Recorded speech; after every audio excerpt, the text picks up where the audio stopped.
Tonight, Chief Justice nominee Paul Baffoe-Bonnie publicly throws his weight behind the Ghana Law Societies. A push for official recognition amidst landmark legal suit at the Supreme Court challenging the Ghana Bar Association's constitutional monopoly.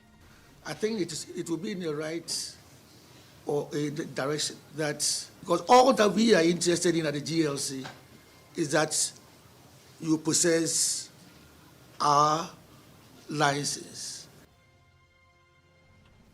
Well, Justice Baffoe-Bonnie has urged the group to seek licensing from the General Legal Council, a move that is stirring controversy, considering that he would determine the judicial panel hearing this particular case. More of that on Top Story, brought to you always by Telecel Connecting Energies and also by Shield Pension. Trust into the future with you.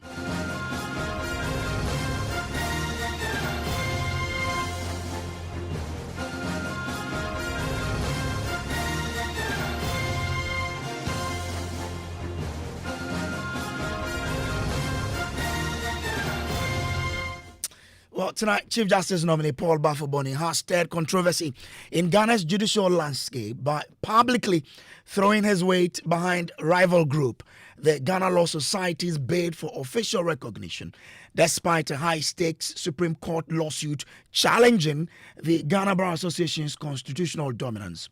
Justice Baffoe-Bonnie urged the Ghana Law Society to pursue licensing from the General Legal Council, emphasizing compliance with regulatory requirement over associational affiliations.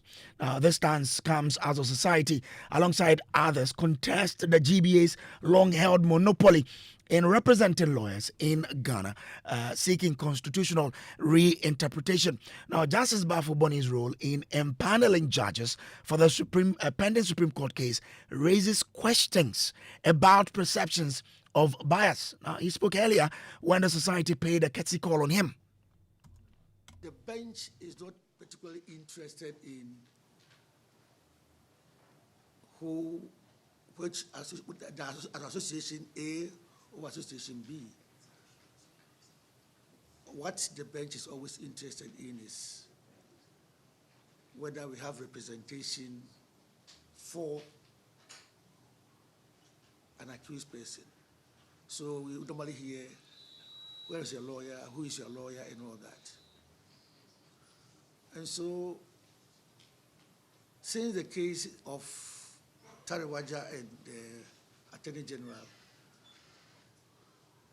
the courts have always insisted that practicing lawyers must be in good standing. And as far as good standing is concerned, to us, it means you must have a certificate from the GLC. So in your speech, Counsel, you said that you are going to make representation to the GLC for recognition and then licensing. Yes, I think it will be in the right or a direction that, because all that we are interested in at the GLC is that you possess our.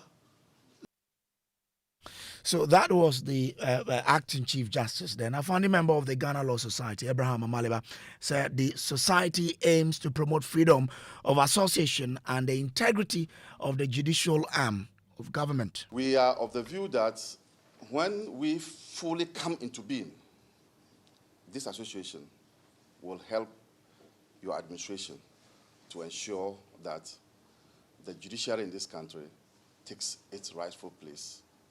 That we can assure you of that. We can also assure the judiciary of support in various ways to ensure that at the end of the day, Ghana's judiciary will be touted as one of the best. So you can be rest assured that this association, General Ghana Law Society, is not coming to be a troublemaker, but rather to complement what the judiciary has been doing already. So Abraham Amalaba, we have been, going through whatever they have been doing throughout the day, and we have a lot more on that. We'll be speaking to those people who matter. Amalaba will be joining us shortly, as well as Frank Davis from the. He is a lawyer. He will be joining us for us to dig more on this particular story here. On Top Story, brought to you always by Telecel Connecting Energies and also by Shield Pension. Trust into the future with you.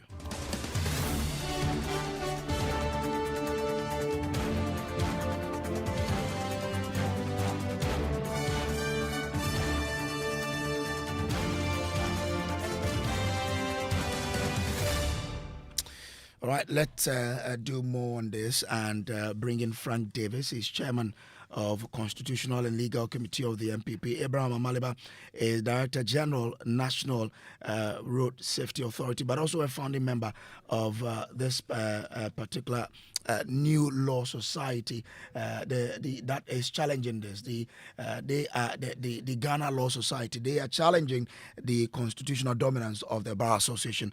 Let's do more of that. Okay, so we have a Malabar on the line. So I'm grateful to you, lawyer, for joining us here. Now, if you look at it, the GBA, as we all know, is a mass association with interests from across the board. That all of you lawyers are members of that particular association, duly recognized by the Constitution. I mean, why challenge them now that they cannot be the only body representing lawyers?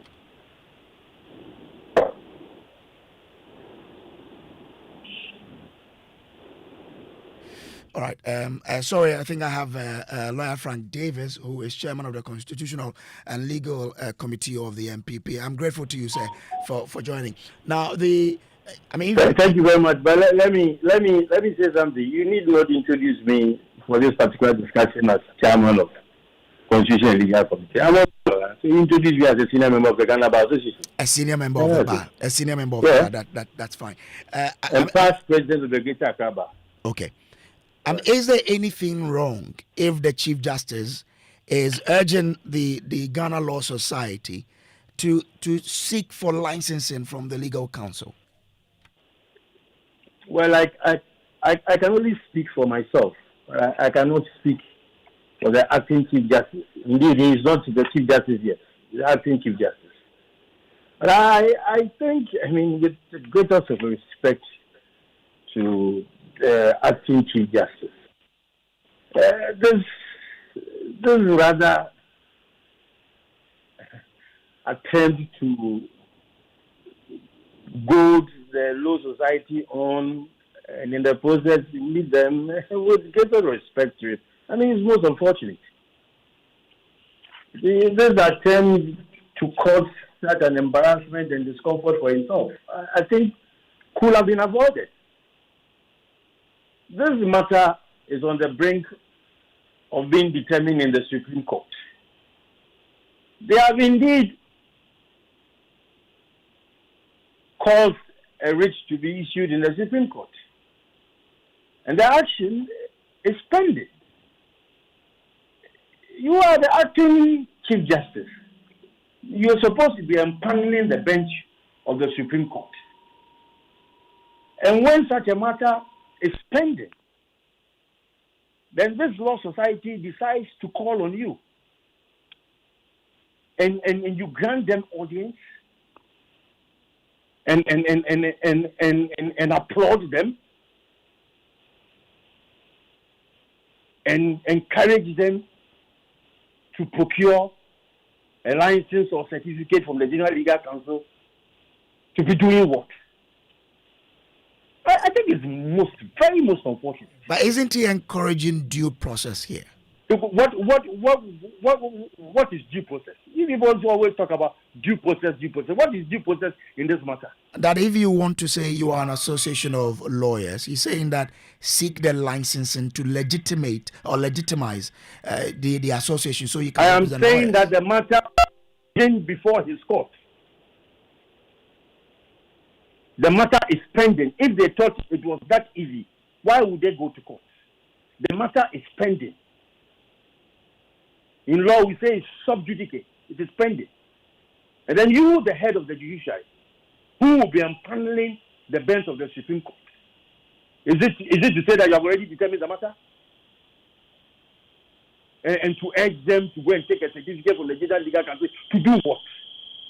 The Ghana Bar Association is the only recognized association per the dictates of our constitution to be dealing with the General Legal Council. The acting chief justice with great respect to me cannot be that simplistic. There are constitutional issues to be determined whether or not the Ghana Law Society or whatever they call themselves have the requisite capacity to be issuing licenses. It's only the GBA which issues practicing licenses to lawyers. No other society, amalgamation of associations or whatever. Help me get So this. if at this stage, Help me get this. You have called me. Let me. If at this stage, the Chief Justice, the acting Chief Justice, so to speak, is prejudging the matter. Just by giving them audience and urging them to get license means that he's prejudging the case. I am saying that the matter is sub judice. Are you listening to me? The matter is pending before court. Yes, and I'm saying the attempt to mix them was unfortunate. In any event, is this just yesterday that this Law Society of Ghana supposedly was constituted or formed? They claim they had registered with the company office. They have gone to the Association of Professional Bodies to register. There was once upon a time a Chief Justice. Why didn't they go to meet? Why didn't they go and meet her? When they formed the Law Society, there was a Chief Justice. But help me get it here. If he, as the acting Chief Justice, will not be part of the panel hearing this case, is it still barred from granting an audience to an association that seeks to, pay a courtesy call on him? I am saying, he is the acting Chief Justice. Before he became the acting Chief Justice, there was a sitting Chief Justice. When the Law Society was formed, there was a sitting Chief Justice. Why didn't they go and pay a courtesy call on her? That's understandable, but I'm also asking that if he, as the acting Chief Justice, will not be part of the panel, does anything prevent him from granting an audience to them? I don't know whether he's going to be part of the panel. You are saying, I don't know. Sitting there, do you know whether he's going to be part of the panel? And that's why I used an if. Yeah, the panel has not been constituted. So I don't know whether he's going to be part of the panel or not. But I'm saying he has the constitutional prerogative to empanel the justices of the Supreme Court to hear this matter. And if this is the way he is speaking, how does he expect other justices to also determine the matter? If he is now giving them a carte blanche, that, the only thing we require is for you to come to the General Legal Council, come and procure a certificate. Has he considered the constitutional issues involved? That can the Law Society just get up and be issuing licenses to lawyers and issuing practicing certificates? I beg your pardon. Okay. I think he should have avoided this grave discomfort and embarrassment. Are we now being told, with great respect, that what? He is Chief Justice of the Law Society of Ghana? I'm sorry, but I think this is most unfortunate. It is most unfortunate, to say the very least. Do stay with me. Let me bring in Abraham Amaliba. He's founding member of the Ghana Law Society. Lawyer, I'm grateful to you for joining us here. Now, over the years, we've known the GBA as a mass association, with interest from across the board. All of you lawyers are members of that particular association. What has changed now? You perceive them as MPP. On what ground do you perceive the Bar Association as such? Well, the Ghana Law Society, as you are aware, has been registered and has certificates to show that we are now a professional body. The society is a group of lawyers with like minds, who believe that the Ghana Bar Association has failed to address the needs of lawyers. It is in this regard that a group of lawyers, following the constitutional dictate that there's freedom of association, and also underscored by the Constitution, which allows for pluralism, has decided that we would form the Ghana Law Society. Today's courtesy call on the Chief Justice was a simple one: to congratulate him for his nomination and to engage him with a view to encouraging him to continue with the good works that he's already started doing. But if you have an issue with the GBA, isn't that why there is an opening for you, the association, to conduct fresh elections and elect fresh leaders who would pursue the agenda of the association? Then, after that, tell me that what we have also done is not acceptable. Say it. I can say there that. There are various ways of dealing with the matter. And this group of lawyers think that the best way is to form an association. What is wrong with that? Why does it say that in the Constitution what we are doing is unacceptable? Well, so as we speak, you are no longer a member of the GBA. As we speak, our association has applied for recognition from the Ghana General Legal Council. But are you still a member of the GBA? I have never accepted myself as a member of the GBA. I've never attended a congress. I've never attended a conference. I've not accepted myself to be so. So, as an individual, I have fought ever since I left law school some 18 years ago. I have never associated myself with the Ghana Bar Association. You've never paid any contribution whatsoever that would make you a legitimate member of the GBA? Only on occasions where they say it is tied to your practicing certificate. Oh, so the practicing certificate you have today is one that was given to you by the GBA? No, it's not given to me by the GBA, General Legal Council. The GBA doesn't give practicing certificate. Because you said that unless, of course, it is tied to your practicing license, and that's why. No, unless it is tied to payment to the bar dues.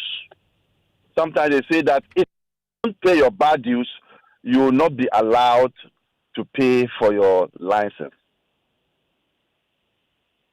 Okay, I hear. Now, so why do you now contest that the GBA cannot be the one, as is being referred to in the Constitution, to have that particular constitutional dominance, and therefore your society should be recognized as such as well?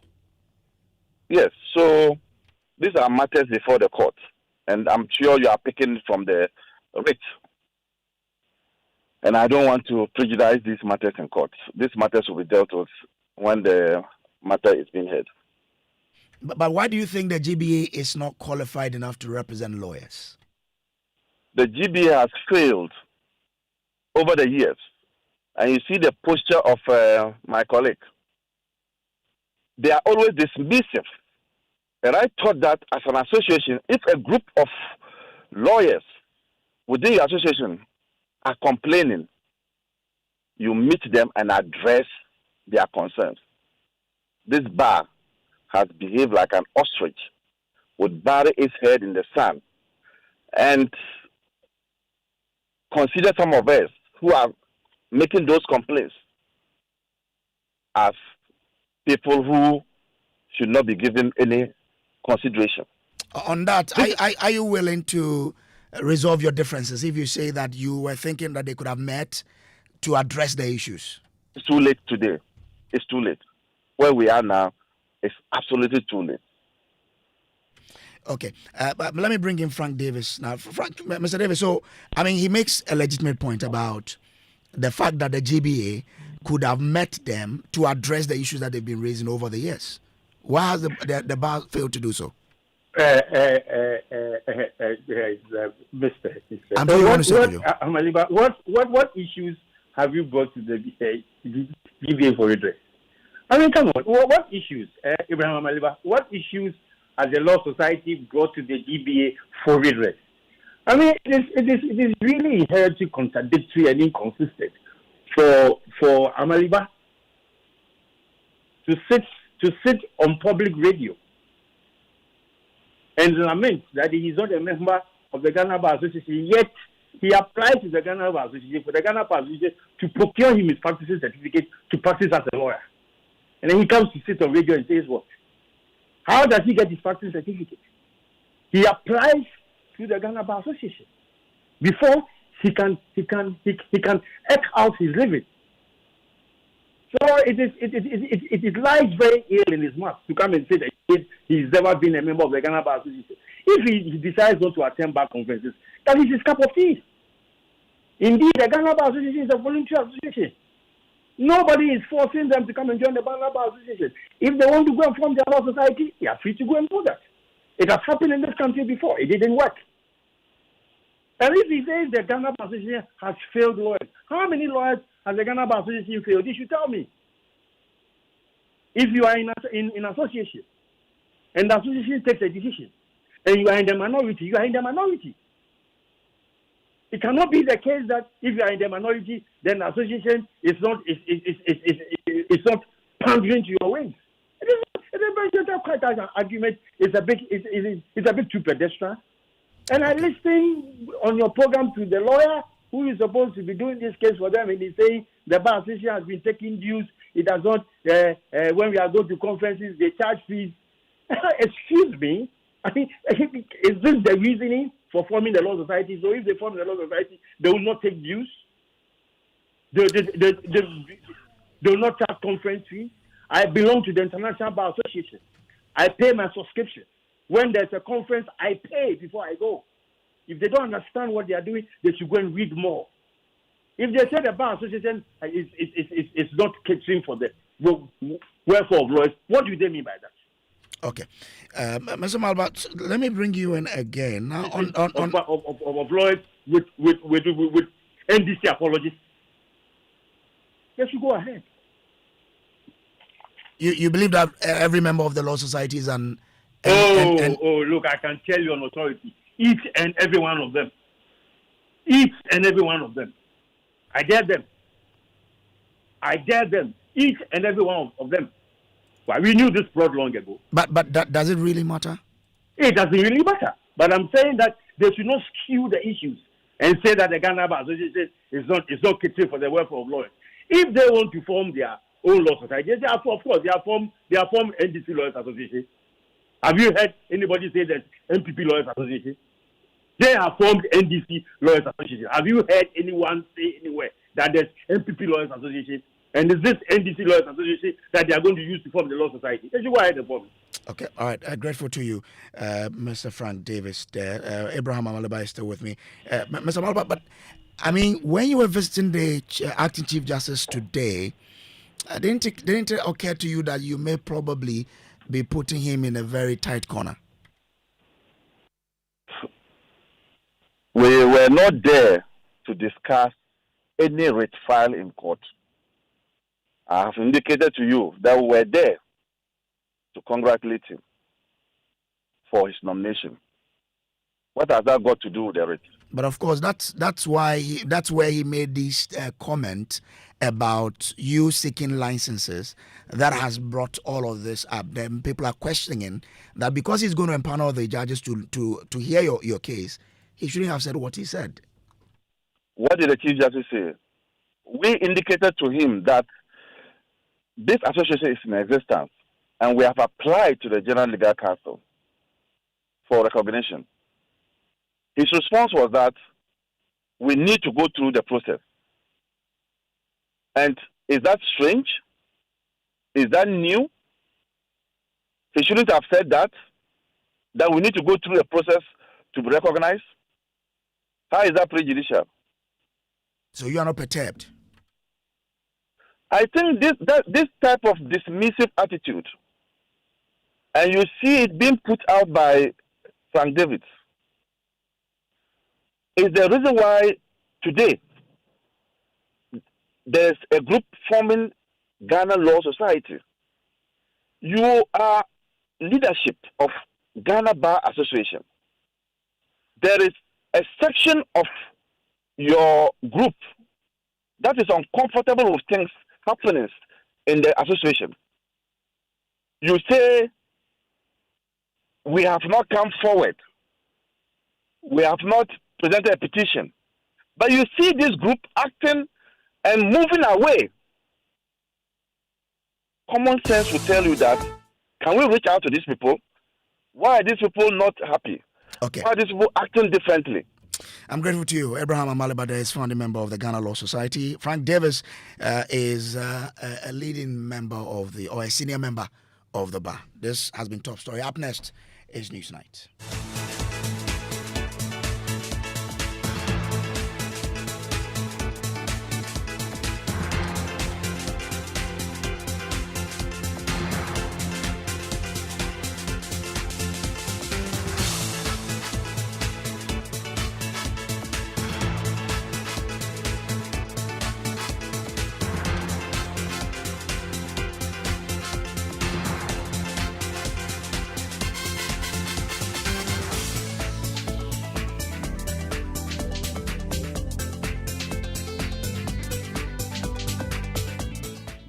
Hello, everybody. Good evening and welcome to Newsnight.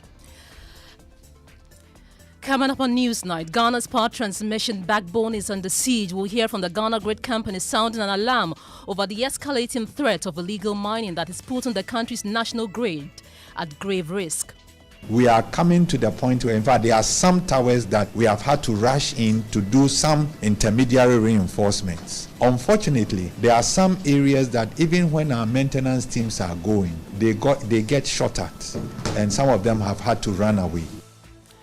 We have more on this as Gridco says as workers face gunfire and attacks when trying to access affected areas, forcing them to retreat without security support. Also coming up tonight, World Bank pours cold water on the Akufo-Addo administration's long-standing claim that Ghana's 2022 economic meltdown was the result of external shocks, insisting that the collapse was homegrown. We have details as new report on Ghana blames years of fiscal indiscipline, weak governance and structural vulnerabilities as the cause. Also coming up, former Director General of the National Lottery Authority is pushing back against allegations by the Fourth Estate, labeling their report as misleading and unbalanced. We'll speak to the former NLA boss. And coming up in business, President John Mahama highlights Ghana's robust economic recovery as he promised to sustain current stability. and in sports. Well, the Ghana Boxing Authority is resisting calls to suspend competitive boxing following the latest case of a dead boxer insisting it will only act on the orders of the National Sports Authority. And a bit later, Ghana stands at a pivotal moment, anxiously waiting the outcome of a landmark investigation into the tragic August 6th crash of a Ghana Air Force Z9 helicopter as the 30 days deadline expires today. We've got the latest of these and many other stories coming up tonight. My name is Kenneth, Gyasi. And I am Ofori. You can be a part of this conversation by sending us a WhatsApp on the number 055 11 11 997. Details shortly.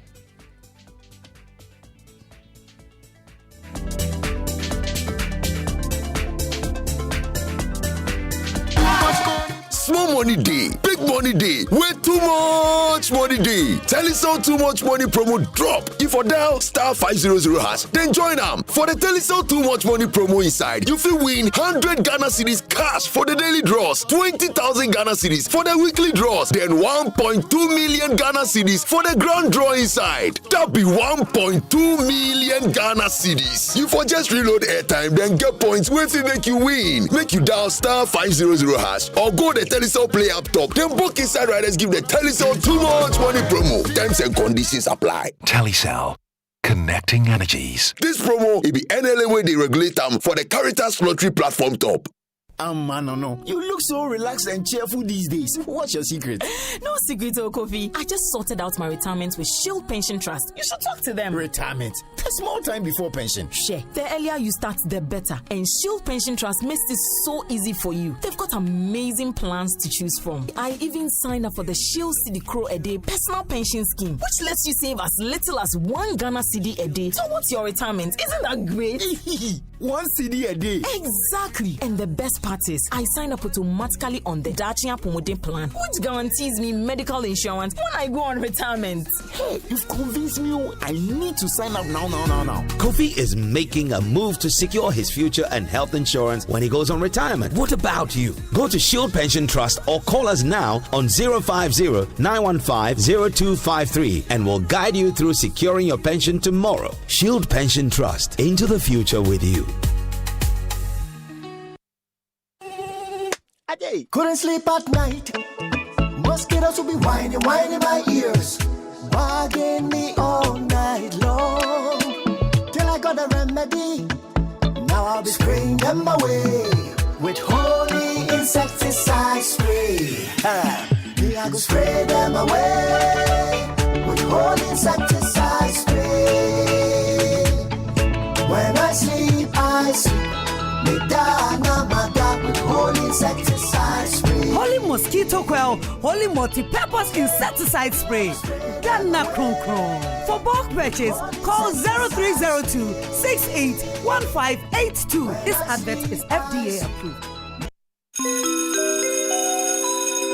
Announcing Ghana's first unlimited photocopier leasing. Yes, from just 983 Ghana cedis, you can lease a multifunctional photocopier and print unlimited. Yes, unlimited and free paper every month. Guess what? That's not all. Toners, repairs, and maintenance all are free. And oh, I'm not kidding at all. And we cover the whole country. Yes, the whole country. What are you waiting for? Just visit us at www.valexlease.com or call 0244-644048.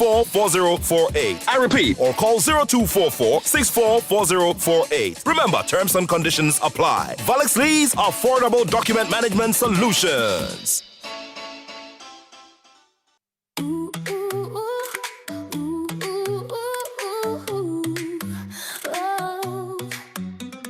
Jenny mayonnaise, creamy and smooth on bread and wraps. It lifts your mood for fries, burgers. Salad so fine.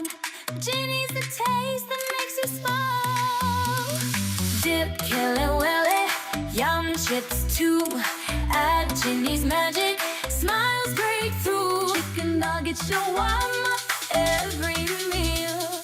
Jenny mayonnaise is the real deal. Jenny, spread the cheer. Jenny mayonnaise, spreading smiles. This advert is FDA approved.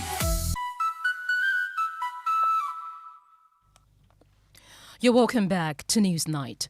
The Ghana Grid Company, Gridco, is sounding the alarm over the escalating threat of galamsey, which is putting the country's national grid at grave risk.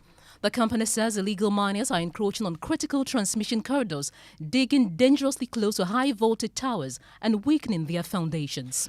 Gridco says compromised towers could collapse, triggering widespread power outages and destabilizing Ghana's power supply. Here's the acting deputy CEO in charge of engineering and operations at Gridco, Frank Autry, painting a picture of the situation. Our latest challenge over the past few years, which I think we need to mention here, is the impact of galamsey on our transmission infrastructure. and it's near disaster because as we talked about, the line right of way, you need to clear it so that when you need to do maintenance on the line, you can go there.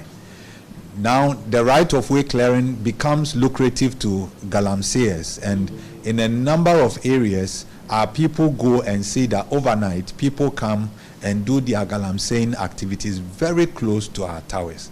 Now the towers, you see them as just steel members, but they are carrying a lot of forces and weights, and so the foundation is really calculated. In fact, they do a lot of studies on the ground to design. Every tower foundation is different depending on where it is, and I'm sure these galamseyers don't know, but as you encroach close to the lines, we are coming to the point where, in fact, there are some towers that we have had to rush in to do some intermediary reinforcements.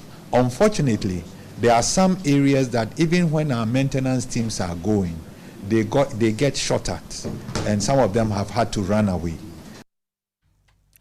And that was the acting deputy CEO in charge of engineering and operations at Gridco, Frank Orchard there. Now, these revelations, Kenneth, were made when the Energy Committee visited Gridco today. My colleague James Aveji was with the team and joins us with more. James, how did the Energy Committee react to this shocking revelation?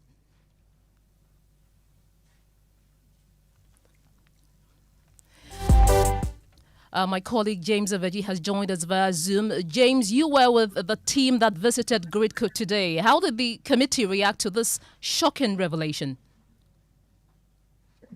Well, I was saying that the committee chair and his members, surprisingly, were not. They were not too shocked by what we have heard today, because this issue started when the Gridco appeared before the Tariff Adjustment Consultative Committee just 2 weeks ago, and this was mentioned. The most interesting part has been the fact that this has escalated to the point where these illegal miners open fire on the Gridco staff. Chairman of the committee, Honorable Emmanuel Bejra, underscored beyond the threat to the Gridco workers, the danger this could pose to communities that are close to these towers, where if eventually any of these transmission towers should fall, could cause chaos in the country. He wants the police, the military, and other security agencies to move into action immediately to provide some safety for these workers in order to safeguard some of these towers. The galamsey is not only affecting Ghana Water Company, that is only affecting national security, it's affecting Gridco as well. And so on behalf of the committee, we want to plead with those who are involved in this illegal mining in the country to also know that it's not only affecting the livelihood of Ghanaians, but it's also affecting even the transmission line. Very soon, you go there and you'll be shocked with the power that is in, and you'll be bent down. So we want to caution Ghanaians, especially galamseyers, to know that you are risking your life. And very soon, Gridco will not be able even to supply power to the community that is behind where you are doing the thing. Meanwhile, the Lands and Natural Resources Minister Emmanuel Amakofiboah says government has taken drastic measures to deal with the illegal mining menace. Speaking on state broadcaster GTV, Kofiboah said 1,400 illegal miners have been arrested in the last 8 months alone, a testament to government's commitment to dealing with the menace. In this short period of time, let me give you some statistics. And so when those political pundits, and I'm not talking about people who genuinely want the government to do more, we appreciate it, and we are going to work hard until we solve this problem.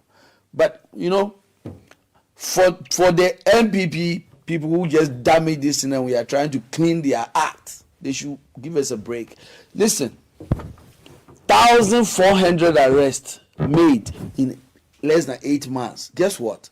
For almost 3 years, 845 arrests. Let me tell you how many people were prosecuted. 35. I'll give you statistics, okay? 440 excavators seized, Shamfans over 800. Now we've even given some to the Ministry of Agri. We are fighting this illegal money heads on. But we want the people of Ghana to stay with us. And they should take it from us, our heart and our soul and our commitment and what we are doing. And for those who genuinely want us to do more, we are saying that on a daily basis, we are checking our strategy and strengthening it. Okay. We've heard them about emergency, and we are moving to declare security zones. And the president is saying that all these are at our disposal. The state of emergency is at our disposal, but we believe that what we've laid down now must work. So, with mounting pressure on government to address the devastating impact of illegal mining on river bodies, government has announced plans to deploy military to waterways where galamsey activities persist. Speaking at the 11th West and Central Africa Mining Summit, Deputy Minister for Lands and Natural Resources Suleimana Yusuf says the move has become necessary due to the alarming turbidity levels recorded in affected areas. The then government had decided they wouldn't use the military to police our water bodies and also our forest reserves. And so as a result of that, the turbidity level of water went very high to the extent that the water companies had to shut down their operations. And it was obvious that it was as a result of the high level of pollution on our water bodies. And so again, in terms of forest reserves, we had lost 9 forest reserves totally to galamsey people.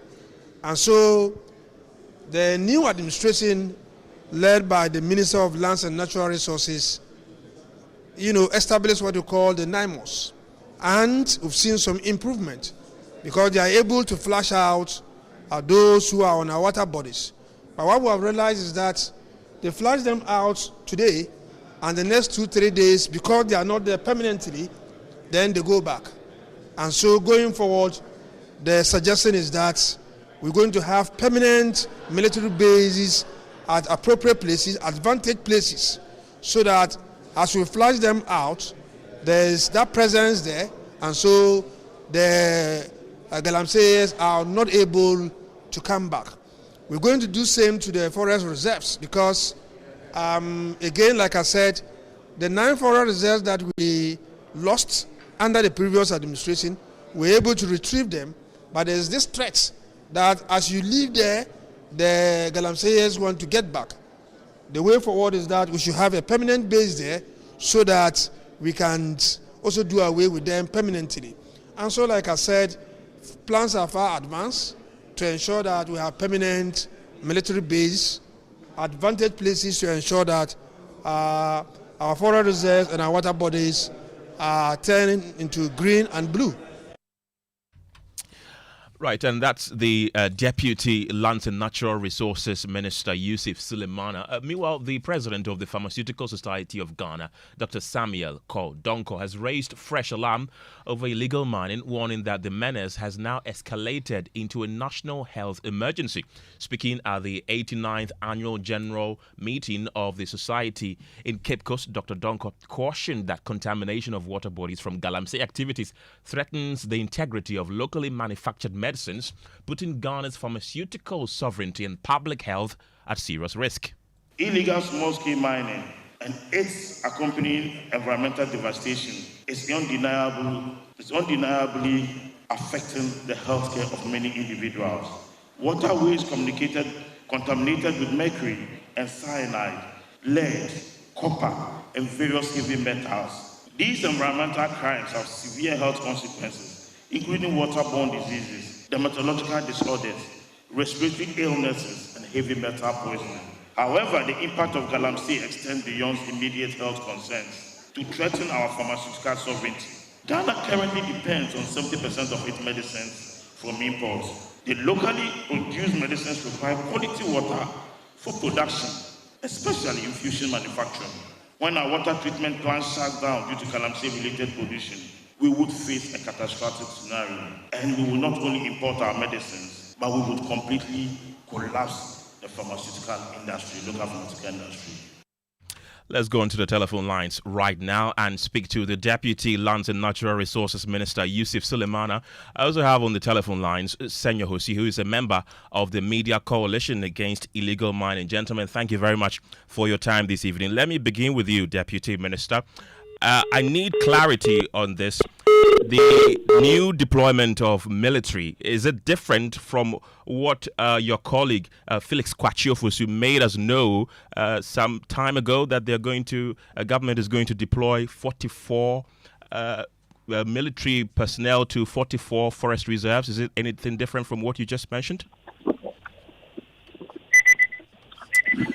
Unfortunately, we've lost the minister there, but we still have Senor Hosi, who is a member of the Media Coalition Against Illegal Mining. Mr. Hosi, thank you very much for your time this evening. You've been hearing the devastation illegal mining is causing. Now we understand that even our medicines are likely to be contaminated due to activities of illegal miners. First of all, let's talk about the fact that government says they're going to deploy military personnel to water and forest reserves, which they are now demarcating as security zones. Is that enough? Absolutely not, but it's a step. Did I really hear the deputy minister say threats? There are threats of people going back into the 9 zones. Yes. But tell him to start being very straight with the people. He's a good man, I know him. Maybe it's miscommunication. Be aware. I mean, the guy recently arrested even some people going in there. So what are we talking about? About threats. They are not threats, these are facts. They move one step forward, then they move 2 steps backwards. And that ministry needs all the support. We've been working with them. I tell you, I can swear by Imam Abua's commitment. I can swear by Mani Buame's commitment. I don't know who else in that cabinet. I'm honestly telling you exactly the experience that we think we have. So there's some kind of weak commitment. What just said that he arrested 1,400 blah blah blah. Ask him how many people have been successfully prosecuted. We keep toying with this conversation. We have a chief justice or an acting chief justice who is constructively talking about Galamsey, true or false? True or false? Please go on. No, I'm asking you. Maybe I'm wrong. I think, yeah. If you answer my question, I'll answer yours. True or false? That's in order. Have you seen the judiciary put up any special course to quickly expedite this? We are all just talking. The people who are supposed to be doing things are also just talking. We cannot be competing over just talking. We don't have policy mandates. You do. What are you doing with it? What are you doing with it? Is it the first that the military is going there? The deputy minister, I hope he comes back online. He is online. I heard him very well. Listen. He is online right now. Honorable, you just said, you just very well said, that Mr. Hosi, kindly hold on. all this is led to an increase in the stability. Respectfully, when Joy went to do the investigation recently. Right, Mr. Hosi, I'll come back to you, but I have the Deputy Lands and Natural Resources Minister also joining this conversation. Grateful for your time this evening. The big questions that people are asking is, when is this military deployment going to begin? Hello? Deputy Minister, I can hear you. Good evening, and good evening to our cherished listeners. Yeah, so if I got you right, you're asking when these military officers will be deployed to the vantage places that we intend to place them. Exactly.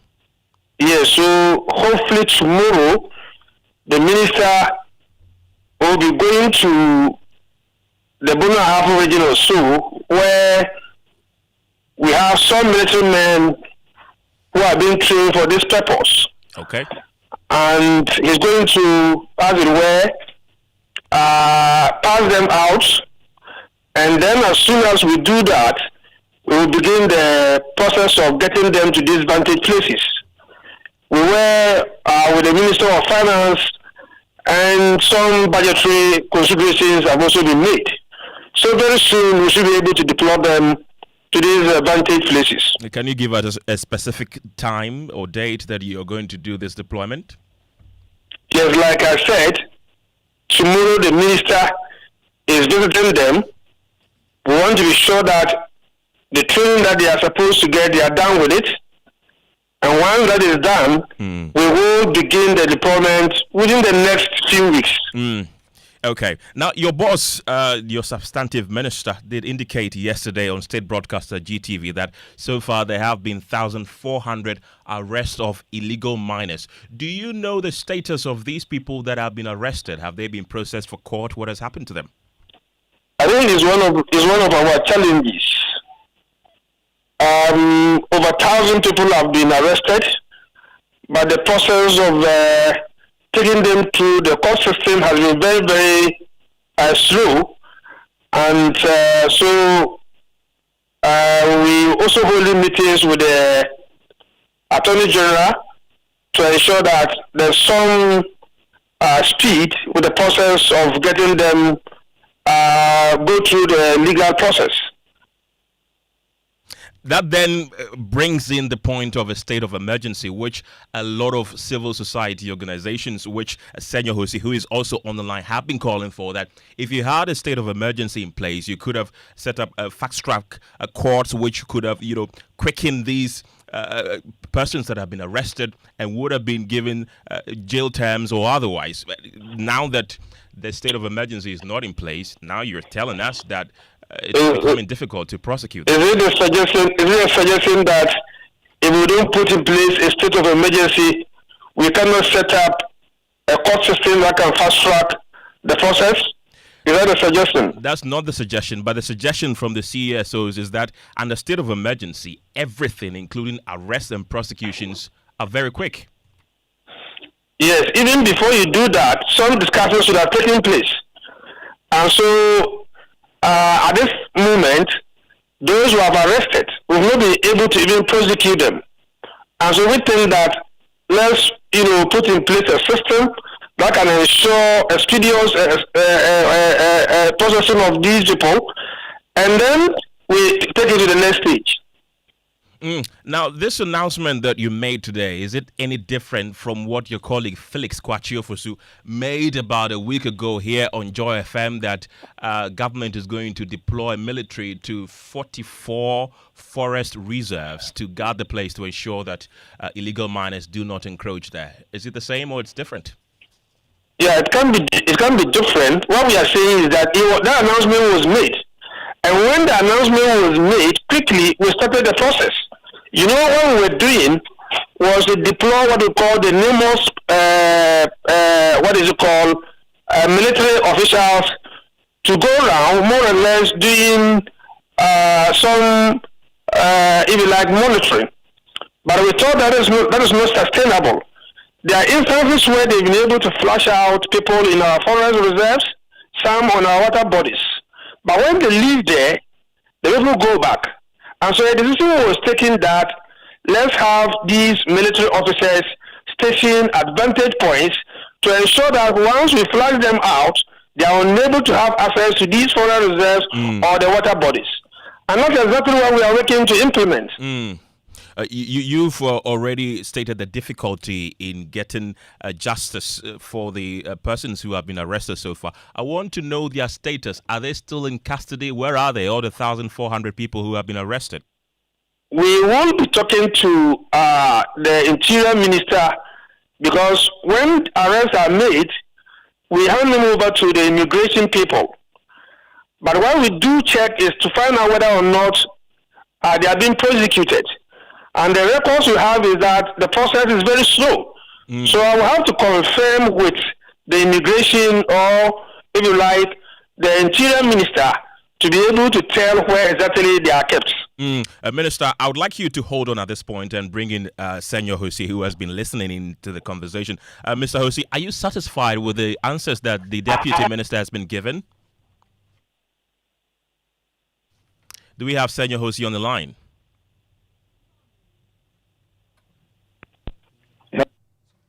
Hello, Mr. Senor Hosi, can you hear me?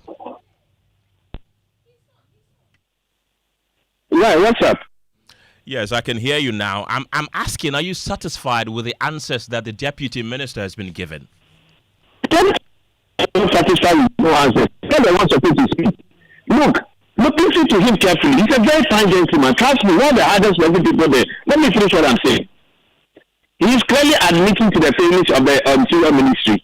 The president should start taking a decision on that ministry and whoever is occupying that place. Number two, he's talking about flashing out. Respectfully, under such crisis, does that even make sense to anybody? Then you are taking criminals, you flash out criminals. You are not arresting them, you are flashing them out so they can come back.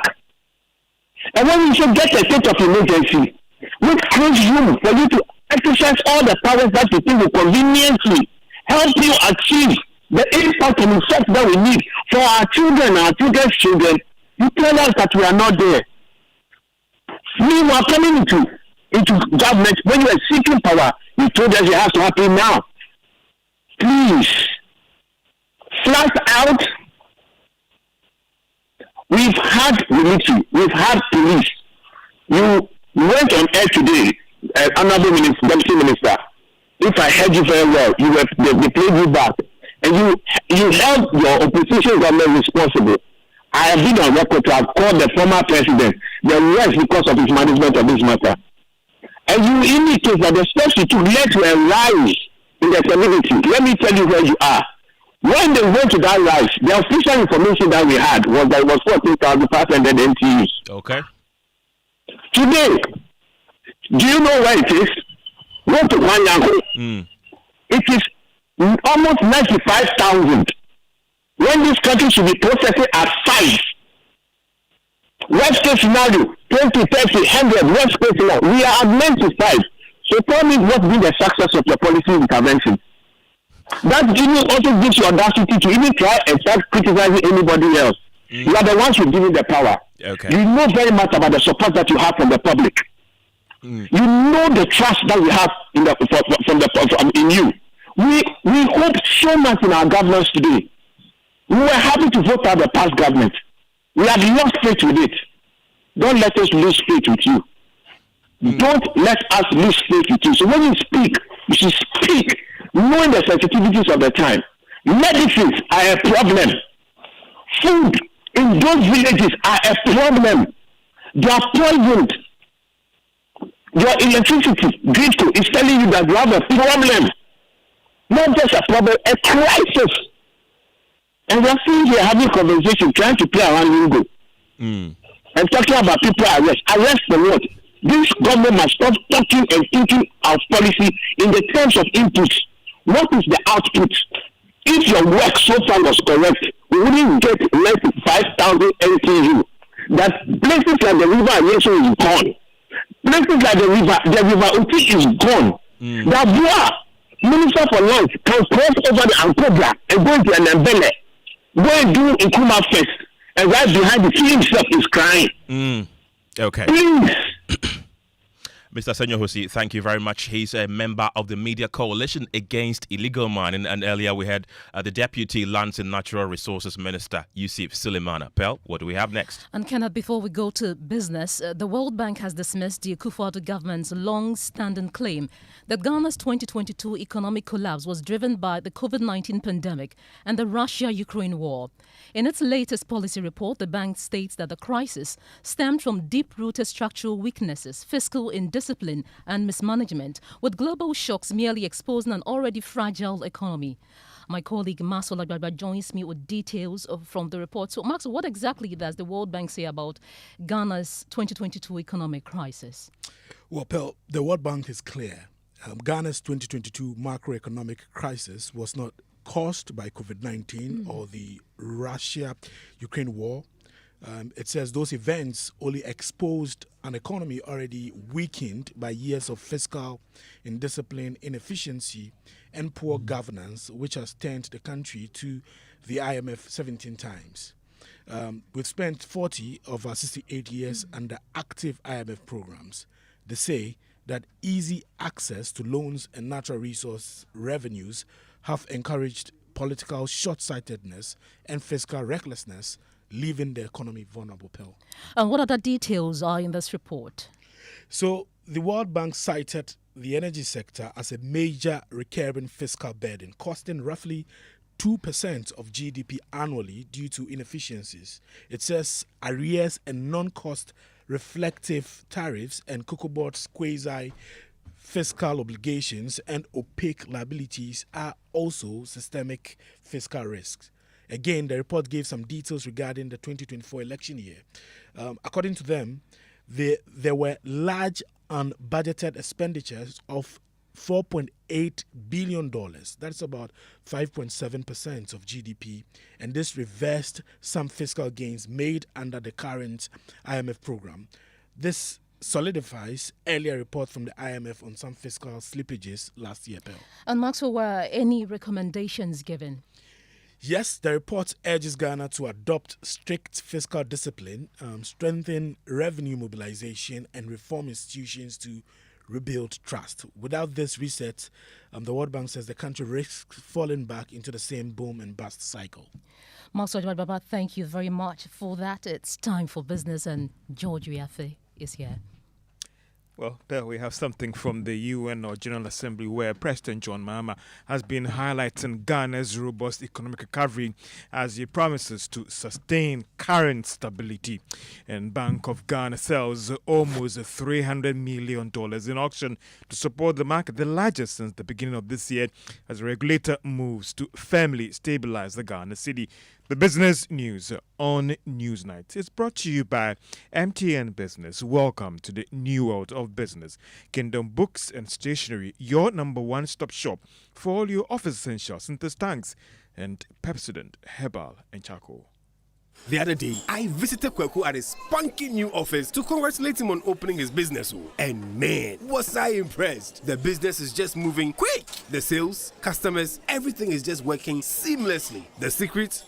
He said, it's MTN Business Broadband. In this fast-paced environment, we need fast and reliable internet to support all business types. No laggy online meetings, great download and upload speeds, impeccable business management systems, all inclusive. I mean, you can have it all. Sharp! I signed on immediately.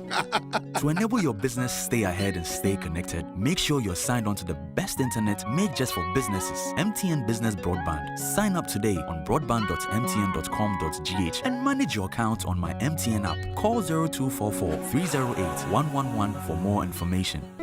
MTN. Son, we are so proud of you for setting up this hospital. I really love those hospital beds and waiting chairs. By the way, did you import them? No, Dad, I didn't. I actually got them from Kingdom Books and Stationery right here in Ghana. Wow. We also bought our office supplies, safes, executive desks and chairs from Kingdom, and they gave us expert advice on how to set up our office. Guys, that makes 3 of us. I also got our sofa and bedroom sets, plus our dining hall furniture for our new home from Kingdom. Wow, Mom, that makes 4 of us. I usually get my stationery items from Kingdom. And my teacher also mentioned that our classroom furniture was provided by Kingdom. So there you have it. Whenever you're thinking about setting up an office or acquiring furniture for your home, etc., Kingdom Books and Stationery should be your first port of call. With over 40 years experience in the industry, we stock and supply a wide variety of globally sourced office and home furniture, stationery and equipment. Visit our head office, Takweje, Osu near the Osu Cemetery, Temania Community 4, Takoradi opposite Vijay Mays Plaza, Cape Coast University Bookshop, Spintex Road near Absa Bank, Atomic Centerpoint Mall, Winneba University Campus, KNUST, the University Bookshop, and Santasi in Kumasi. You can also visit our shop online, www.kingdomstoreonline.com. Hurry while stock lasts. For further inquiries, contact us on 050-162-0810 or 0302-764-101. Email info@kingdomgh.com. Kingdom Books and Stationery Limited, where quality and affordability is assured. Terms and conditions apply. At Star Oil, we believe fuel is not just a commodity, it is a lifeline. Every cedi saved at the pump is a cedi that helps a mother send her child to school. A farmer transports food to the market, or a young entrepreneur deliver their first order.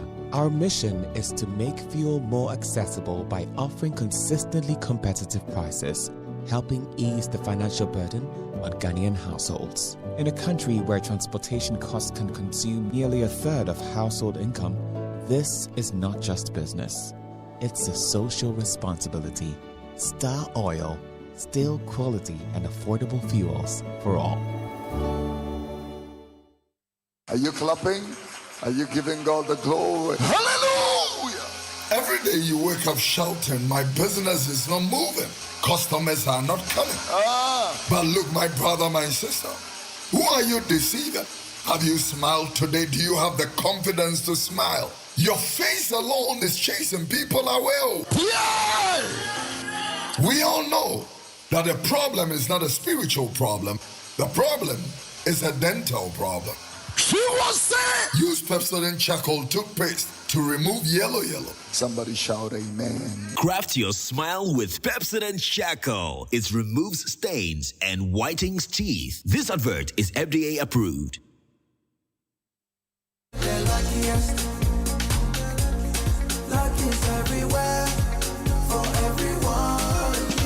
This year is going to be sweet. I don't just feel it, I know it, because the Luckiest Season 3 is back. And I'm about to show you how to grab your golden ticket. Just dial *712# and follow the prompts to purchase your ticket. Or go to theluckiestafrica.com, hit community tickets, and pick your lucky number. Or let the system do its magic. Choose how much you want to spend from 1 to 5,000 Ghana cedis. You can even buy a ticket for someone else. Be someone's hero. Payment? Easy. Mobile money in Ghana or card if you're international. One ticket can turn 1 CD into 500 times more. That's maths we love. Or your community go win 10 times more. So let's get lucky together because luck is everywhere. Hey, dear Yamsa. And you stay soft concentrate fabric softener. I was such it move. You're sending this say, but you hear my tina watch. New Yanets now watch. No, be a baby, some demoni in us say, dear Yamsa. Use Stay Soft and Yanits Nawache. Nani boss to tap from cry. A fabric softener. A year near Caesar. Choose to Stay Soft. No news so you know. FDIT a getting cratu yatu.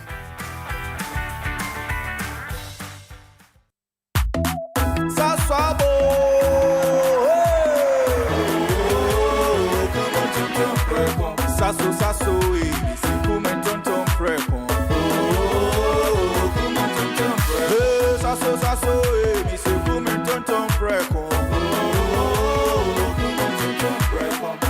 Edwana drami ne buseshe.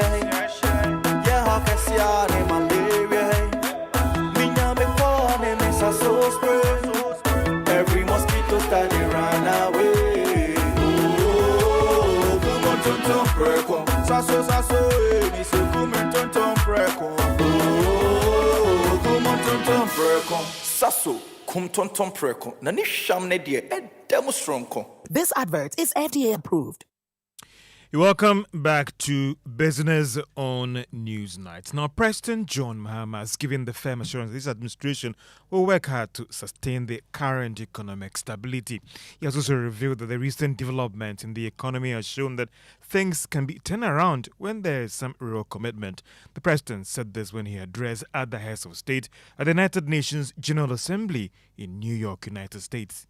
Maybe you are unaware of the resilience of African nations or their remarkable ability to make a strong comeback just when you think it's safe to count them out. That is what is happening right now in my own country, Ghana. Our currency, the Ghana cedi, was rapidly depreciating, faced with rising inflation, a huge debt burden, and low morale amongst our citizens. My new administration settled down quickly and embarked on an ambitious program of comprehensive transformation designed to restructure Ghana's economic foundation and enhance our competitive standing globally. We refer to this process of recalibration as our reset agenda. In just 8 months, we have achieved significant reduction in inflation, restoring price stability for our citizens. Additionally, our currency, the Ghana cedi, has appreciated considerably against other currencies, with Bloomberg reporting it as the best performing currency in the world at one point. Our improved sovereign credit rating reflects increasing investor confidence in our economy, and our 24-hour economy initiative promises to transform our economy. And there's a renewed willingness amongst our people to trust that their elected officials have Ghana's interests at heart and that we're progressing together. President John Mahama also made a strong case for Ghana and other African countries to have sovereignty over their natural resources. Now, the Bank of Ghana has sold one of its highest amount of dollars in auction to support the market. There is more in this report. Data picked up from the central bank revealed the central bank this week offered $300 million through its 7-day auction program. However, the market just took $243 million. This is the first time this year The Bank of Ghana has offered this amount to commercial banks and businesses through its short-term auction program. In the past, it has been doing below $50 million or in some cases, as much as $100 million. We are not sure what has influenced this spike in supply, especially when President John Mahama announced that the central bank has stopped its market intervention, arguing that the cedi will find a true level soon. The governor in a recent Monetary Policy Committee meeting also insisted there are enough dollars to meet market demand. The cedi's rate of depreciation against the dollar slowed significantly over the past week. Some have argued that it could be linked to some of the actions taken by the Bank of Ghana since last month to try and stabilize the cedi. And that is a Business Desk report. Now, Energy and Green Transition Minister John Junapo has announced that government will be rolling out a new program that will subject all projects in the energy sector to competitive bidding. He has also announced that they've come very far in powering all the country's plants with gas. The minister disclosed this at the Bloomberg program in New York on the sidelines of the United Nations General Assembly. I don't think the committee is pressured, and if the committee was pressured, we have already gone to Parliament like to pass a law that compels us to go for competitive tendering. Because what we've realized is that normally unsolicited programs or offers are brought to us. They look very good, but in the long term, they tend to be very, very expensive. And so the World Bank is already helping us. And so we just tie into Mission 300. And then I'm sure that we're going to achieve a lot. Our objective is to reduce our cost of generation by about 30%. We also have what we call a gas to power transition, where we are developing all our gas resources to feed our thermal plants. Then we have an ambitious project to achieve 30% of solar mix by the end of 2026. And we are sure that we will do that because of our hydro potential. And so clearly, we must learn also from each other. That is one thing that I think African countries are not doing. We share power with Cote d'Ivoire. When we have excess, we export to Cote d'Ivoire. In times of our need, they also export to us. And that is Energy and Green Transition Minister John Junapo speaking at the Bloomberg Philanthropist program in New York on the sidelines of the United Nations General Assembly program in that country. Now, Acting Chief Justice's Lordship Paul Baffoe-Bonnie has assured swift judicial action in dispute involving the state and contractors. He made this pledge at the launch of the new Alternative Dispute Resolution Center. The center, powered by the Ghana Institute of Engineering, will establish to ensure the speedy resolution of contractual disagreements. As Acting Chief Justice, I wish to assure you that the judiciary stands ready to support and collaborate with this center. We will continue to encourage judges to refer appropriate cases to ADR and to recognize the awards and settlements reached through professional ADR institutions such as this one. I call on engineers, contractors, consultants, lawyers, businesses, and public institutions to embrace this center not only as an alternative to litigation, but as a first choice for resolving disputes fairly and efficiently. On his part, the president of the Ghana Institute of Engineering, Engineer Ludwig Ananhesi, said that the ADR Center reduced the time spent on conflict in the country.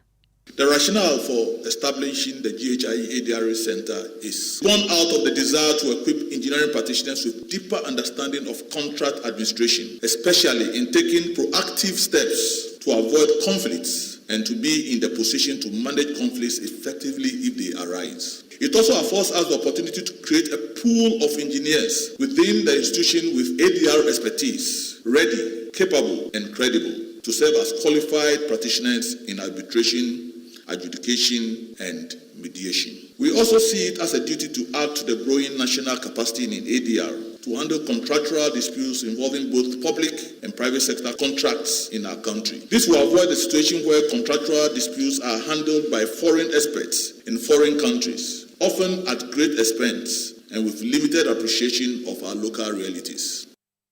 And that's the president of the Ghana Institute of Engineering, Engineer Ludwig Annan, talking about the ADR Center that would help reduce the time spent on conflict resolutions. And Kenneth, guess who is coming to dinner tonight Tell on us. PM Express? It's the president of the Ghana Association of Industry, that is Dr. Humphrey Ayimdake. We're looking at the state of doing business in Ghana. There is talk about things stabilizing, but how has it impacted on industries and businesses currently? Very He'll be our important. guest on PM Express Business Edition at 9 p.m. on Joe News and all our social media platforms. So make a date. I definitely wouldn't miss it. Up next is sports with Achu Tamaklo. Achu, what do you have for us? Yeah, the Ghana Boxing Authority will not accept responsibility for the death of boxer Ernest Akushi, who passed away on Monday. The acting president, Rujabano, has told Joy Sports that while they cannot be blamed for the unfortunate developments, which is the second boxing-related death recorded in 5 months, they are committed to ensuring the problem does not recur. Once the fight is over and then you go home, you have got nothing to do with the promoter. If something happens, the GBA or the commission or the sanctioning bodies has no hand in anything that happens. Because once the fight is over, it's over. And based on this, together with the medical team of the Ghana Boxing Authority, we are putting up a structure that just after fights, probably the next few days, you will be asked to come to the hospital or the medical department, and it will be taking care of you, because this is a wake-up call and then a learning curve for us all. So from now on, that is what we have decided to do as a commission or as an authority. As Rujabano, the acting president of the Ghana Boxing Authority. That's a very unfortunate incident, Achu. Yeah. But how is Manchester doing, by the way? We beat Chelsea last Sunday. Yeah. You did. Congratulations. Right, let's bring you more news, Pearl. Well, Kenneth, so we'll bring listeners one of our top stories. And the former Director General of the National Lottery Authority, Samuel Oku, is disputing the Fourth Estate's claims that the National Lottery Authority's Good Causes Foundation misused funds on glamorous events and sponsorships of elite organizations. Well, he argues that the Fourth Estate has confused strategic marketing sponsorships from the NLA Caritas Lottery platform, which is the revenue-generating arm of the NLA, with the funds of the Good Causes Foundation. Now, before we speak to Samuel Oku, who is on the line, let's bring listeners one of the many claims by the Fourth Estate. The investigation reported that under Mr. Oku's leadership, the Good Causes Foundation spent millions of cedis for orphans, the needy and vulnerable groups on glamorous events, awards, sponsorships, and elite organizations, rather than directly supporting communities in need. We have on the phone lines the former Director General of the National Lottery Authority, Samuel Oku. Thank you so much for your time on Newsnight. Thank you very much. Thank you for having me. Well, Mr. Oku, you've released a lengthy statement and you described the Fourth Estate's report as lopsided and misleading. Why? Well, first of all, it's unfortunate that you have very limited time, because this is a bit of a technical area. First of all, when I assumed the reins of office as Director General for the National Lottery in 2021 August, the Caritas arm of the NLA, which is supposed to feed the Corporate Social Responsibility arm and then to become Good Causes Foundation, only had 100,000 cedis as what they were able to raise within a 4-year period, because there was a hiatus. When I became Director General, I realized that there was a problem, and I needed to figure it out within 2 months. Within 2 months, we launched this Caritas platform. We launched the Good Causes Foundation. Through my own instrumentality and influence, I was able to get the Ivorian lottery body to provide the NLA with a seed money of $60,000. And that was the beginning of the Good Causes Foundation. Now, I needed to also then reclaim the lost market for the NLA, because they were competing with the Gaming Commission. And the NLA had lost significant share of the market to Gaming Commission. Upon further back and forth and thinking, we decided to now be pitching with captains of industry. You don't need captains of industry on the street. You need them at events. And some of these events included, are not limited to, the Ghana Club 100 event, the Emmy Africa event, and the Ghana CEO Summit. The NLA on these platforms, then we showcased our Caritas product and marketed it to decision makers. I am happy to announce to you, from the 100,000 cities that I met, NLA ended up raising it to 1.5 million cities within a year. 3.2 the second year, almost 5 million the third year, and then when I was leaving, around 6 million. In total, almost 11 million cedis within that 3.5 years that I changed the strategy and pitched with captains of industry. And this represents just about 5% of the good causes that we've done across the country. My difficulty with the fourth estate is that they are confusing NLA's marketing product to the fact that it should have been for good causes. That is where I have a challenge, because NLA also has a responsibility to itself to market its product. So when you see us pitching or sponsoring an event that will market our product to raise the revenue to support good causes, and you don't understand, you seek further clarification. You may have your own difficulty and say, okay, on discretionary wise, maybe you shouldn't have sponsored it, but you cannot impugn criminality or illegality. Again, if somebody says that I left the organization in this worst state, I have some bad news for the person and good news. When I went to the NLA in 2021, I went there in August. The fiscal year was almost coming to an end. NLA in 2021 made losses of 17 million. Within a year, I turned it around from a loss-making entity to make profits of 2.5 million. In 2023, we made 2.7 million profit. And when I was leaving, as at the end of December, and per the audited accounts of the NLA for 2024, we made profits of 10 million. I believe there's a new administration there. If it is their considered opinion that they will do something different, that is entirely up to them. They don't question the discretion of the board and say that because we did fund projects or events that ended up pitching our product to decision makers, we are impugning illegality, criminality, misapplication, misuse, abuse, or overuse. That is where our challenge is. Mr. Oku, you speak about marketing the NLA. Now let's look at some of the figures mentioned here. Emmy Africa Awards, 90,000 CDs. Ghana CEO Awards, 350,000 CDs. You know the interesting thing? Please let me finish. Africa Prosperity Network Awards, 250,000 CDs. The list goes on and on. Do you think this was the best way to market the NLA under your leadership? Okay, so first of all, if for 4 years something was done different from 2017 to 2021, and they had raised 100,000 students, and then with a change of strategy and sponsoring event that will bring in revenue to sponsor good causes, and I raised 11 million CDs within the period. If 100,000 is higher than 11 million, let me leave that to the decision of the listening public. Again, it is palpable falsehood and misleading.